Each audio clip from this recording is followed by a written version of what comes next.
ನಮಸ್ತೆ ಗುರುಗಳು, N fashion. Round neck ಅಲ್ಲಿ ನ್ಯೂ ಕಲೆಕ್ಷನ್ ಬಂದಿದೆ ಟಿ ಶರ್ಟ್ಸ್. ಇದರಲ್ಲಿ ಪ್ರಿಂಟೆಡ್ ಬಂದಿದೆ ಮತ್ತೆ ಸ್ಟ್ರೈಪ್ಸ್ ಬಂದಿದೆ. ಇದರಲ್ಲಿ ಪ್ರಿಂಟೆಡ್ ಅಲ್ಲಿ 10 ಕಲರ್ಸ್ ಬಂದಿದೆ, ಸ್ಟ್ರೈಪ್ಸ್ ಅಲ್ಲಿ 10 ಕಲರ್ಸ್ ಬಂದಿದೆ. ಇದರಲ್ಲಿ ನೋಡಿ ಕ್ವಾಲಿಟಿ ಚೆನ್ನಾಗಿದೆ, ಪ್ರೀಮಿಯಂ ಕ್ವಾಲಿಟಿಯಲ್ಲಿ ಬಂದಿದೆ. ಜೆರ್ಸಿ ಮ್ಯಾಟಿ ಅಂತ ಹೇಳಿದ್ದು ಕ್ಲಾತ್ ಬಂದ್ಬಿಟ್ಟು ಇದರಲ್ಲಿ 10 ಕಲರ್ಸ್ ಬಂದಿದೆ, ಚೆನ್ನಾಗಿದೆ ಕ್ವಾಲಿಟಿ. ಇದ್ರ ಪ್ರೈಸ್ ಬಂದ್ಬಿಟ್ಟು ಜಸ್ಟ್ 250 ಇರುತ್ತೆ. ಒಂದ್ ತಗೊಂಡ್ರೆ, ಇಲ್ಲ ನೀವು 5 ತಗೊಂಡ್ರೆ 1000 ರುಪೀಸ್ ಆಗುತ್ತೆ. ಜಸ್ಟ್ 1000 5 ಪೀಸ್ ಇರುತ್ತೆ. ಇದರಲ್ಲಿ ಕಲರ್ಸ್ 10 ಕಲರ್ಸ್ ಇದೆ. ಪ್ರಿಂಟೆಡ್ ಅಲ್ಲಿ 10 ಕಲರ್ಸ್ ಇದೆ, ಮತ್ತೆ ಸ್ಟ್ರೈಪ್ಸ್ ಅಲ್ಲಿ 10 ಕಲರ್ಸ್ ಇದೆ.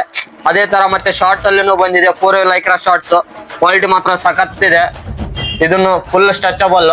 ಒಂದ್ ತಗೊಂಡ್ರೆ 250 ಇರುತ್ತೆ, 5 ಪೀಸ್ ತಗೊಂಡ್ರೆ 1000 ರುಪೀಸ್ ಇರುತ್ತೆ. ಇದರಲ್ಲಿ 5 ಕಲರ್ಸ್ ಇದೆ, ಪ್ರೀಮಿಯಂ ಕ್ವಾಲಿಟಿ ಇದೆ. ಇದನ್ನು ಶಾರ್ಟ್ಸ್ ನೋಡ್ಕೋಬಹುದು. ಮತ್ತೆ ಅದೇ ತರ NS ಶಾರ್ಟ್ಸ್ ಅಲ್ಲಿನೂ ಬಂದಿದೆ, ವರ್ಷ ಕಂಪ್ನಿದು. ಇದನ್ನು ಕ್ವಾಲಿಟಿ ಚೆನ್ನಾಗಿದೆ, ಮತ್ತೆ ಸ್ಟಿಚಿಂಗ್ ಎಲ್ಲ ಪರ್ಫೆಕ್ಟ್ ಆಗಿದೆ. ಈ ತರ ಡಬಲ್ ಸ್ಟಿಚಿಂಗ್, ಈ ತರ ಫಿನಿಶಿಂಗ್ ಬಂದಿರುತ್ತೆ, ಡೈರೆಕ್ಟ್ ಸ್ಟಿಚಿಂಗ್ ಬಂದಿರಲ್ಲ ಇದು. ಇದನ್ನು ಸಿಂಗಲ್ ಪೀಸ್ 250 ಇರುತ್ತೆ, ವರ್ಷ ಕಂಪ್ನಿದು. ಇದು ಸಿಂಗಲ್ ತಗೊಂಡ್ರೆ 250 ಇರುತ್ತೆ, 1005 ಇರುತ್ತೆ. ಇದನ್ನು ಸೇಮ್ ಪ್ರೈಸ್ ಬಂದ್ಬಿಟ್ಟು ಟಿ ಶರ್ಟ್ ಅಲ್ಲಿನೂ ಸೇಮ್ ಪ್ರೈಸ್ ಇದೆ, ಮತ್ತೆ ಶಾರ್ಟ್ಸ್ ಅಲ್ಲಿನೂ ಸೇಮ್ ಪ್ರೈಸ್ ಇದೆ. ಕ್ವಾಲಿಟಿ ಮಾತ್ರ ಚೆನ್ನಾಗಿದೆ. ಒನ್ ಟೈಮ್ ಬಂದು ವಿಸಿಟ್ ಮಾಡಿ. Thank you so much, N fashion.